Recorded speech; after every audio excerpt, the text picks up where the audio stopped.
regreso con ustedes aquí en Con Todo y Pensini por Globovisión. Estamos en vivo y directo, estamos acompañados del gobernador Henry Falcón. Si nos puede decir brevemente dónde estamos en este Palacio del Gobernador, que ahora está con la Corporación de Turismo de Lara, por favor. Sí, este es el Palacio de Gobierno. Esto está ubicado diagonal al Teatro Juárez, que es una obra espectacular también que caracteriza a nuestra región.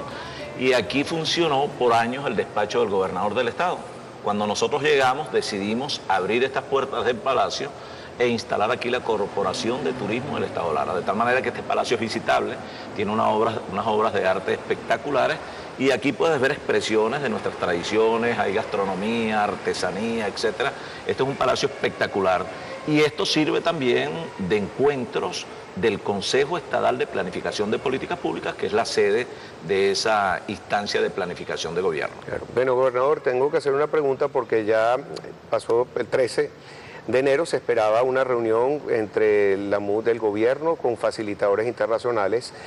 Aparentemente, no sé a estas alturas si se dio, no sé o si se va a dar, no vinieron todos los facilitadores, pero también la iglesia hizo unas declaraciones muy importantes a través de la conferencia episcopal, 4 puntos que está pidiendo para que se cumplan y creo que están siendo más políticos. La iglesia no es un ente político, pero es la organización política más antigua que tiene el mundo. Pero quería ver primero su opinión sobre esta reunión que no se llevó a cabo, si se llevó a cabo, y cuáles cree usted que son las fortalezas y debilidades de que se lleve adelante un diálogo. Mira, nosotros hemos sido siempre defensores del diálogo. Creo que, sin temor a equivocarme, el diálogo es consustancial a la política y el entendimiento está estrechamente vinculado a la democracia. No hay país alguno en el mundo que haya tenido crisis como la nuestra que no haya apelado a esa posibilidad de encuentro, a ese diálogo productivo, y tenemos ejemplos muy cerca, el caso Colombia, una guerra de guerrillas de más de 50 años, y está el gobierno de Colombia sobre la base de un acuerdo, resolviendo sus problemas de violencia para poder levantarse en lo económico e incidir positivamente en lo social. Ahí están los Estados Unidos.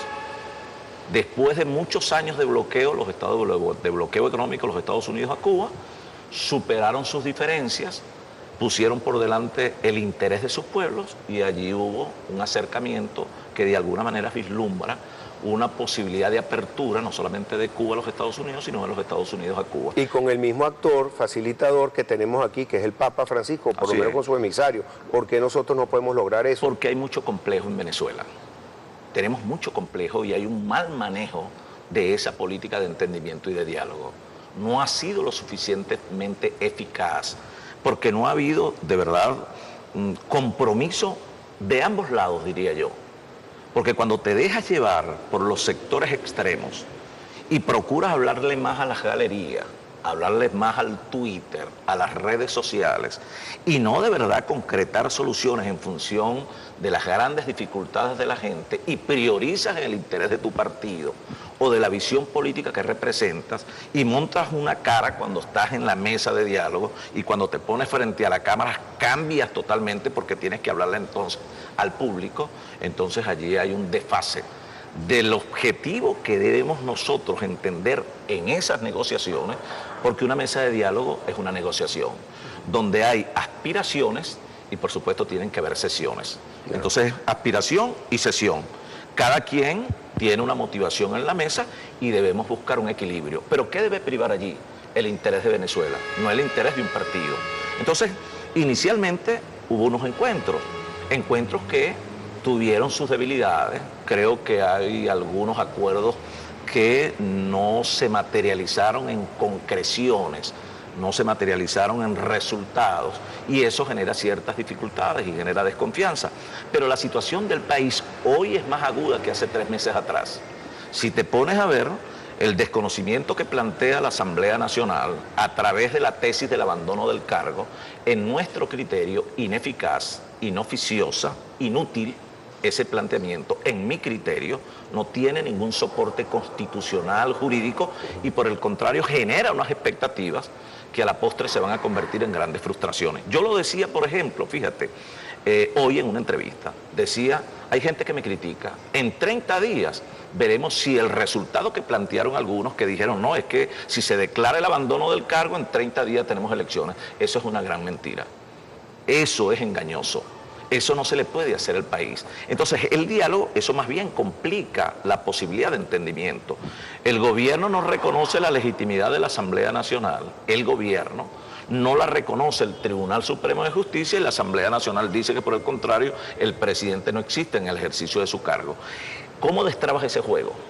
¿Hay una fórmula distinta a la negociación, al entendimiento? No la hay. ¿Y cómo entonces tenemos una salida electoral si hasta la fecha, y creo que de las últimas personas que tuvo ese privilegio de hablar con una de las rectoras, con Tibisay Lucena el año pasado, que le dijo que iba a reconocer el 20% de las firmas y que pronto íbamos a tener elecciones regionales y hasta la fecha no se han ni siquiera reactivado? Bueno, ese es un objetivo.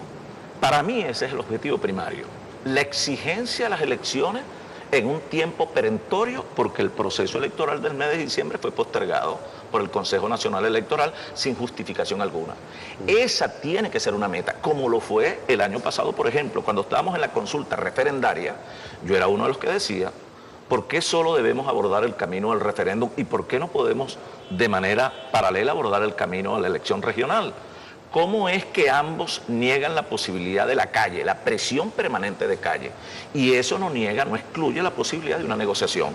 Hoy yo creo que la presión de calle es necesaria, es fundamental, es ampliamente apoyada por los grandes sectores del país, pero una presión de calle con mensajes, una presión de calle con objetivos y una presión de calle cívica, pacífica y constitucional para exigir los procesos electorales, no solo las regionales, las municipales, porque si en el mes de diciembre, que pudo ser materia de la negociación, hubiésemos acordado las elecciones regionales, otro gallo cantaría en Venezuela, porque te aseguro que en vez de 3 gobernadores, nosotros pudimos tener hoy 20 gobernadores y te aseguro que el gobierno no estuviera haciendo todo lo que está haciendo, que si comando antigolpe para perseguir, para desconocer los derechos de nosotros y de otros, no estuviese el gobierno priorizando en su estrategia política de un gabinete más asociado a su ideología que a la resolución de los problemas económicos y sociales del país. Fuera otra cosa en Venezuela. Pero creo el error para mí abordar un solo camino y desechar los otros 3. Uno de los puntos más importantes, 4 son los puntos que expone la conferencia episcopal y por eso me gusta revisarlo con usted. Uno lo está nombrando, que creo que es el punto número 3, de que tenemos que tener una agenda electoral, se lo están pidiendo al gobierno. ¿Cree que se pueda lograr a través de ese diálogo o que la iglesia intervenga un poco más formalmente o más duro? Porque es un facilitador, no tiene ningún tipo de participación ahí, pero ¿cómo podemos hacer para que se llegue a esa agenda electoral? Bueno, la agenda electoral es producto, una, de hacer cumplir lo que establece la Constitución, o sea, hacer cumplir la Constitución, porque las elecciones regionales correspondían en diciembre, se postergaron supuestamente para junio, pero nadie ha hablado de las elecciones regionales, estamos en enero, corresponden este año las elecciones municipales. Nosotros creemos, sin duda alguna, que la resolución a los problemas económicos del país pasan por una salida política, y el cambio del modelo económico para incidir en un modelo social distinto frente a este que fracasó, nadie puede decir lo contrario, porque el modelo socialista fracasó y desfasó en el tiempo, pero requiere de una salida política. Los que dicen que no es posible el adelanto de la elección presidencial, por supuesto que sí. Es posible en el marco de un acuerdo.